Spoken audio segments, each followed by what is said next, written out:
ښځینه ته جنسي اړیکه تر ټولو ډېر خوند په دې څلورو ځایونو کې ورکوي. سلام ګران لیدونکو، هیله ده چې روغ جوړ او د صحت جامې وفرتن وي.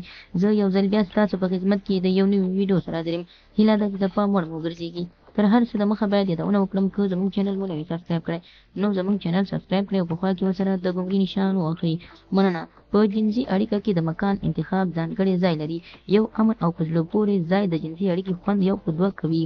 په دې ویډیو کې هغه ځایونه په هکله معلومات وړاندې کوو چې ښځینه‌وو ته هلته جنسي اړیکه تر ټولو زیات خوند ورکوي.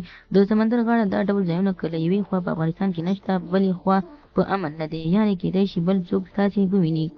خو په غربي نړۍ کې بیا دا دومره هم مشکل خبره نه ده.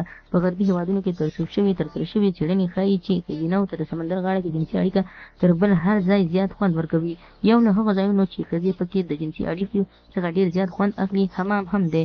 د ځان مینځلو په وخت کې د خپل خاوند سره سیکس کول د ډېرو مېرمنو یو له لویو هیله ده.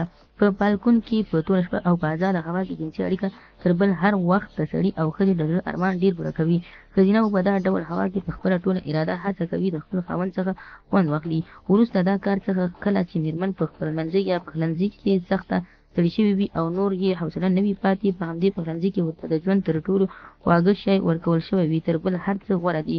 نو هر ټیم چې هر کله تاسو سیکس یا د مېرمنې سره یوځای کېږي او کوروالی کوئ، خپل ځای مکان ته تغییر ورکوئ، ځکه په جنسي اړیکه کې تر ټولو غټ رول چې دی هغه د ځمکې یا هم د مکان بدلول هم دي، چې دې څخه مېرمنې هم ډېر زیات خوند اخیستلی شي.